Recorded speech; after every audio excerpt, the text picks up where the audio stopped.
Hi, everyone. Happy Pride Month. Yeah, welcome to Silent Generation. In honor of Pride Month, this month's topic is Gayborhoods, or gay villages as they're sometimes called. Yeah, I think this is a good topic because it is examining neighborhoods, so it's urbanist, and then it has this strong cultural element that we can both speak on because I'm gay and you lived in a gayborhood. Yeah, I lived in Boystown for a year and a half. Yeah. But before we get into that, I think it would be good because we might have some spicier takes to just talk about what we did last weekend first because we went on some trips. Yeah. So the first 5 minutes can just be us talking about it. So Yeah, if people want to sift through for spicier stuff, they'll have to actually listen. yeah, become a Patreon member and then you can listen to the full thing. Exactly.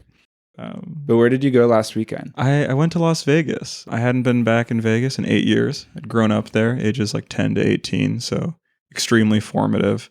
But once my family moved out, I should have made time to see friends. I will admit that. But yeah, I hadn't made it back in forever. And this time I was determined to like do the Las Vegas thing and like, stay in a hotel, visit the strip, go gambling, go to a pool. And I checked off all that stuff. It's fun. It's not a natural fit for like how I want to enjoy things. Like I love history and riding my bike, and that's not stuff you do in Las Vegas.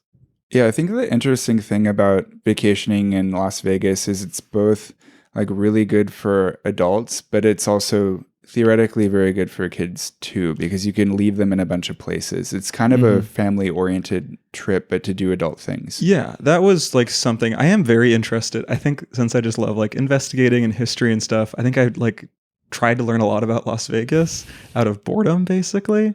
And I think that the different ways that Las Vegas has reinvented itself is really interesting.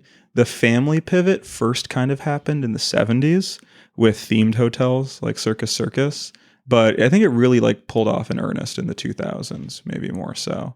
But yeah, Las Vegas like always kind of like takes the pulse of the rest of the country, and they're saying like, what can people not get elsewhere? How can we do that great? And then what is being done elsewhere? How can we do it on a different level? Yeah, I think. like Venice.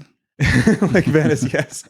No, I was sending you tons of photos of just all the weird during this themed hotel heyday, like well into the 90s, which the 90s was, if you watch YouTube shows like Defunct Land, you'll realize was a heyday of themed entertainment. And going through the Venetian, which is this like cartoonish replica of Venice, which I realized is not that cartoonish compared to Paris. The Paris is like garish and over the top. Like, it's funny how the whole like casino floor is set up like it's like you're outdoors in Paris. They have like fake Parisian apartment buildings, and it's kind of an atmospheric sky, and they have like trees in there. But then they have stuff like a cabaret show. But, in the real world, that would be inside a building. But here, the stage enters right onto the street. So it's like a dream logic version of Paris, like abbreviated and then of course, they can never fully sell the image because there's just gigantic garish slot machines everywhere. And slot machines have gotten larger, is my observation from 8 years away. Like, I think LED screens have become too cheap and too high definition. Yeah. They're now very overstimulating to look at. I actually played an old school slot machine, like with the rolling cylinders on it. Yeah, I mean, I think that might be just because we all have screens now with our phones. So for a screen to wow you, it has to be really big. Because did you say they were taller than you? Yeah. They're very tall, and then usually they're like curved. So like it's like those OLED, like those curved monitors, so you always have like a very good view of it. Basically, you're never viewing it at an off angle. And so it's curved, but in the vertical direction. It's like if you look up and look down, you're getting perfect like vision. Yeah.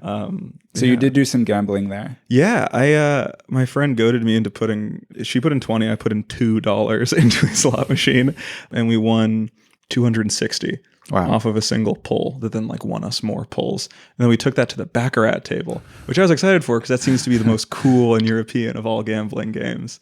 And then Baccarat turned out to essentially be a coin flip. I didn't know the rules of Baccarat, but it's like a 50-50 bet, and we did that well. So we turned $60 into 160. So I profited off Las Vegas. I even took money home, which is the thing they say that you'll never do because you'll find a way to spend that money on buffets or something. Yeah. Because you went and got a steak, right? Yeah, that was just the one thing I knew to do with it.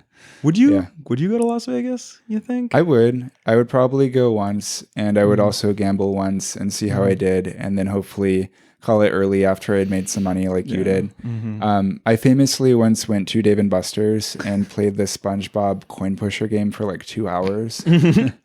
Oh yeah. So I think I might. Yeah, you might have the pathway. You might have the groove in your brain just ready for it. Yeah, because that's one of the only vices I can let myself kind of engage with.